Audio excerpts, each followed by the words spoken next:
Спасибо, коллеги. Очень приятно, что есть возможность сегодня здесь выступить. Знаете, вот я в течение сегодняшнего дня в каждом, вот реально в каждом выступлении постоянно слышу слово. In every speech, I always hear Russia, Russia, Russia. Everybody also adds the name Putin.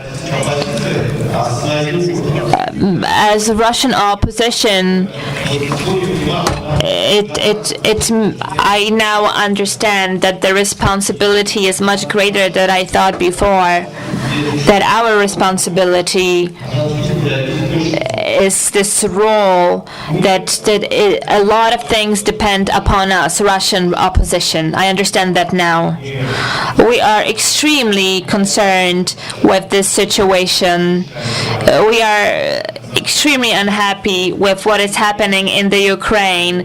We don't like it that it is our country who is so aggressive. We want it to stop. We want to prevent it. And today we have to say that Russia has changed a lot. We're experiencing an economic crisis. There's a lot of changes in the economy that took place quite recently, and right now we understand a little better because we know it's hard for them as well. Today I will try to tell you about our plans, what we want to do, because nobody talks about it today, and I think everybody is curious about Russian opposition's plans, what we want to do, what steps we would like to undertake to solve this problem. Because it is the Russian opposition and not anybody else who can actually change this situation. Because we don't see that any kinds of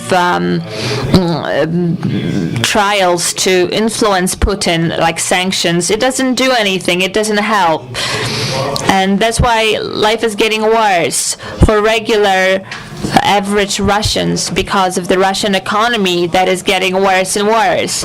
Approximately a month ago, a number of Russian political parties, my party included,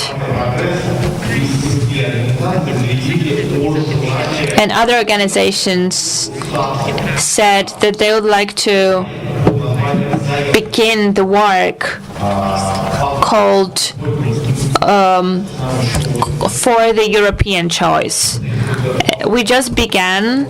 Next year we will talk about it at length, and we will very thoroughly organize that coalition. But why do we say for the European choice and not something else? Everybody knows today Russia is looking towards Asia. That's what Putin said. He mentioned China. They're our friends. We have other friends in Asia. But right now there's nothing concrete from Asia towards Russia. But the propaganda here in Russia keeps saying that Asia is our best friend right now, that China is our best friend right now. And the Russian propaganda is ecstatic about that, and it's very difficult to explain that Russia and China actually have something in common. But anybody sees that actually there's quite a lot in common between Russia and Europe. Of course, it's debatable, but it is the truth. There is a lot in common between us.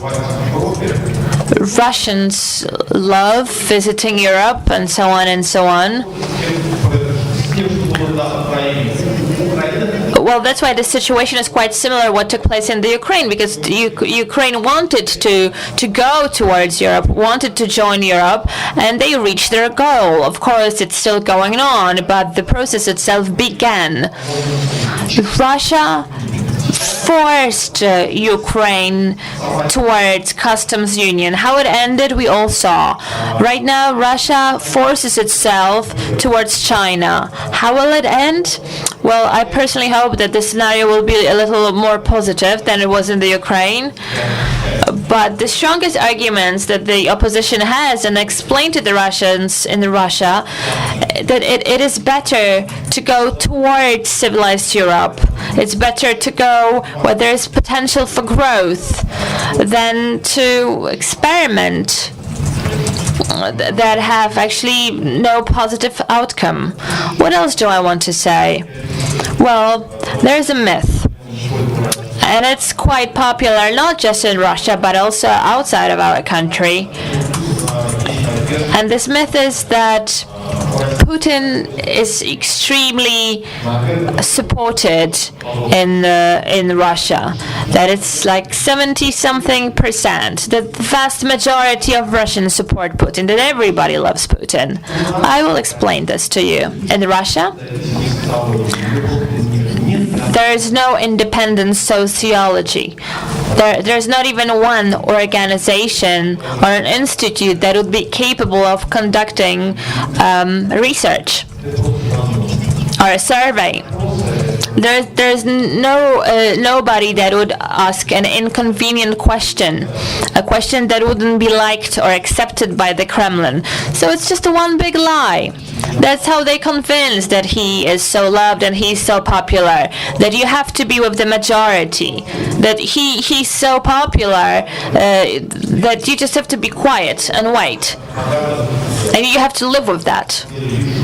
That's what the Russian propaganda does, and I can tell you that it's actually working for them. Oh, I'm being corrected right now. I'm being corrected right now that I should be talking. Okay. That I say not in the Ukraine but on the Ukraine. So it is a myth. This myth is also based.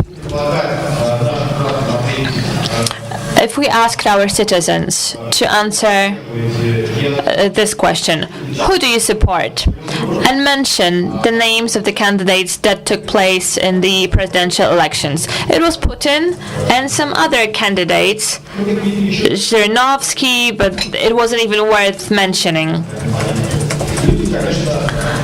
Well, people who should be doing something else, not politics. So we know how people will respond to this question. And also there are many people who are just afraid of answering this question honestly. Also, ahead of us, very important elections. Well, I say elections, but you can debate that. What we call elections, maybe it's not the right name for what it is.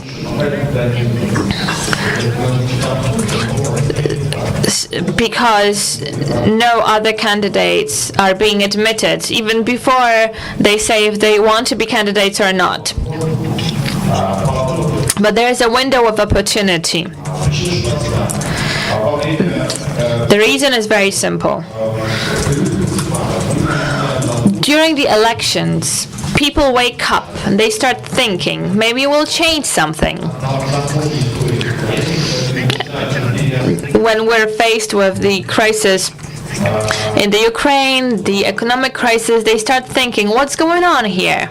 So the situation will change and might change if we had at least 20-30% of support.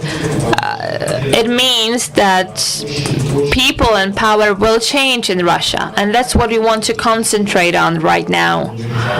Of course, we have earlier experience. It's not a good one because Russian opposition couldn't communicate within itself. They couldn't reach a compromise. They couldn't find support. But right now, we want to analyze our mistakes.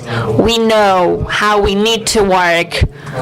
And also, we have this incredible motivation to work together because we have to work together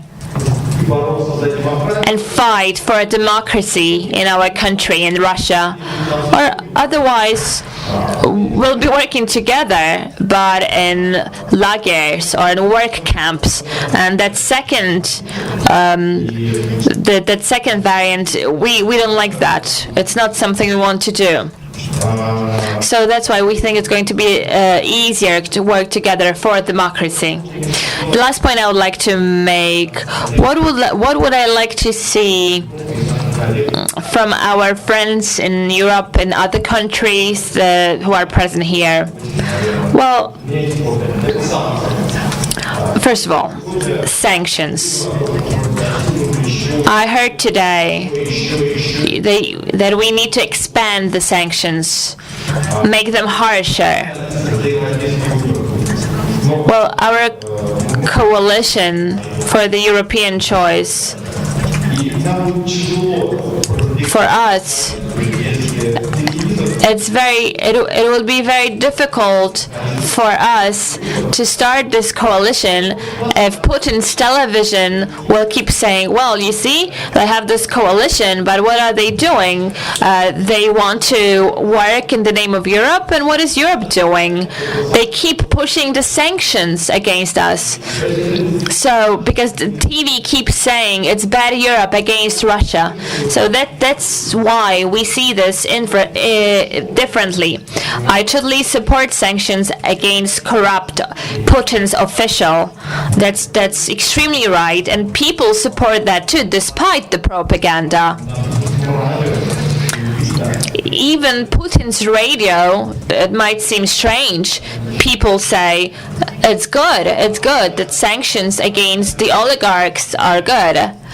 But when people suffer because of the sanctions, that obviously is very difficult to explain. Also,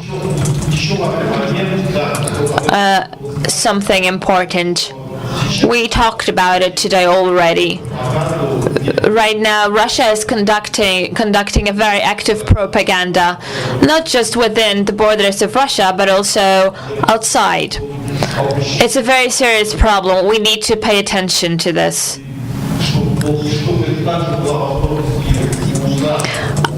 I would like to have a possibility for the opposition to have our message known. I would like us to be able to reach the Russian society.